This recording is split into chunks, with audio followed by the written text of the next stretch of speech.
Hello, welcome to the video. We're going to be looking at API design, how to expose capabilities rather than exposing the data.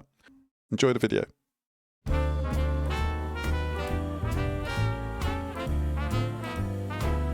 So most tutorials will show you just a simple bit of code. I thought I'd keep in some other functions here just for a bit more realism.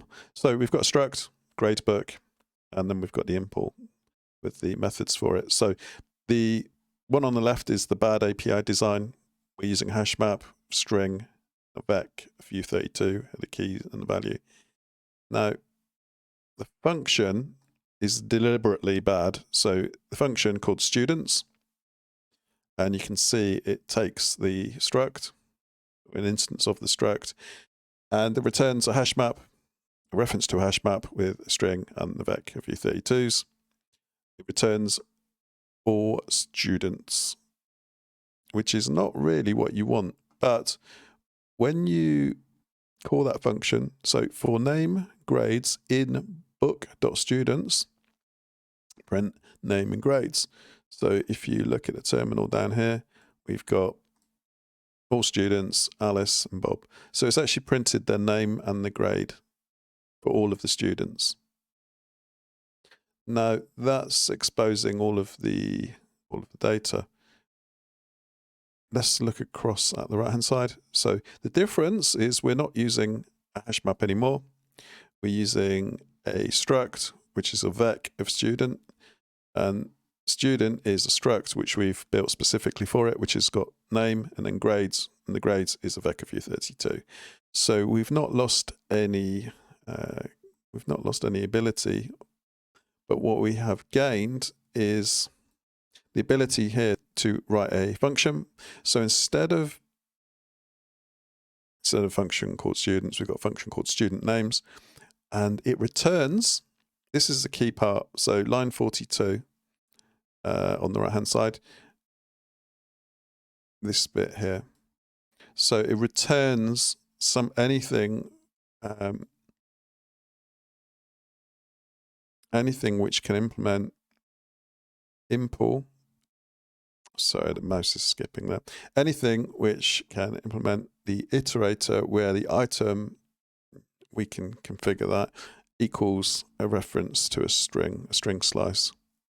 So when we call it for name in book dot student underscore names, that's the function. So the function returns an iterator, and then we take out the name. And when we print it, we've got all students, Alice and Bob. So what we're really doing is we are just printing the name rather than the name and the grades. So it's encapsulation. We're actually restricting what can be accessed. So that's the brief overview. Next, we will look at the lib.rs and we'll refactor this and make it a bit more of a project rather than just being all dumped into one main.rs file, which we've got here. Okay, so I've refactored this slightly. I've just moved all of the functions into lib.rs and I've cleaned it up so that main just has this. So what this is doing is it's recording student names, student grades, working out average grades, etc.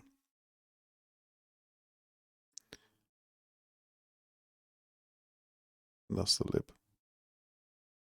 So that's all the functions we had before. So add student, record grade, average.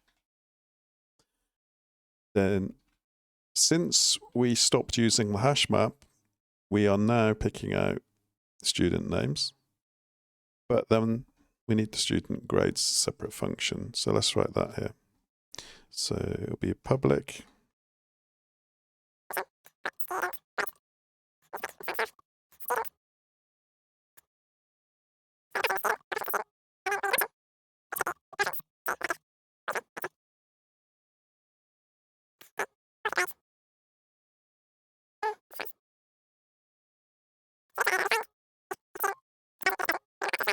And then we want to call it from main. I've got page up, page down, which toggles through the open buffers in Vim, which is really cool. Well, I think it's cool.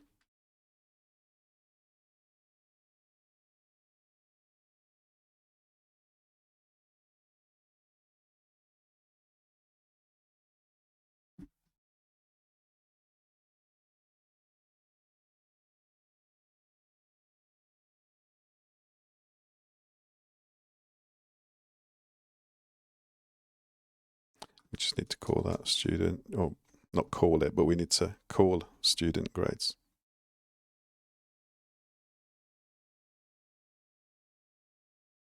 We'll change that to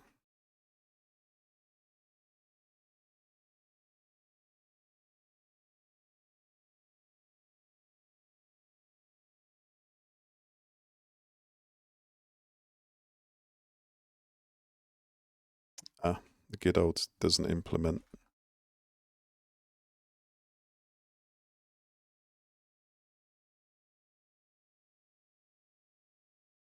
Expected one argument. So we need to pass in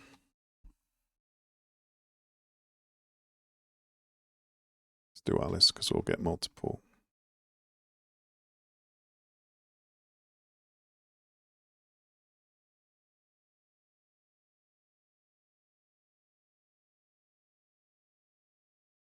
Yeah, if let some grades.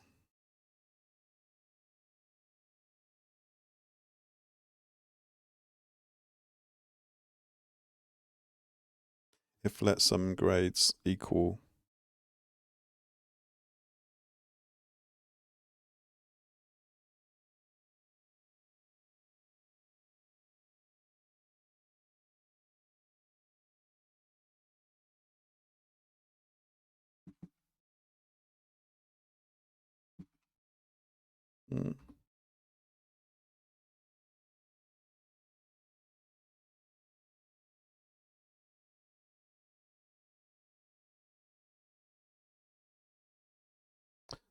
one equals.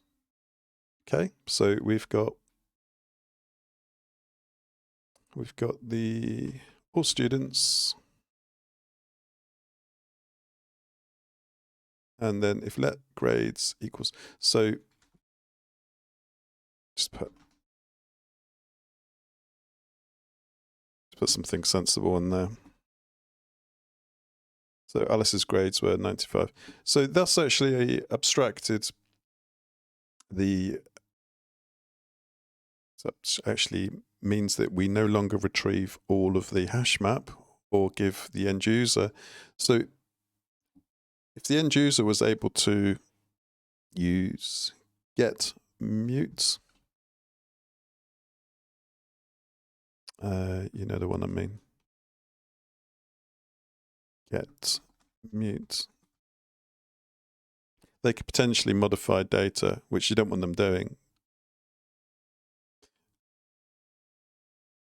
So we've got a nice API all in lib.rs.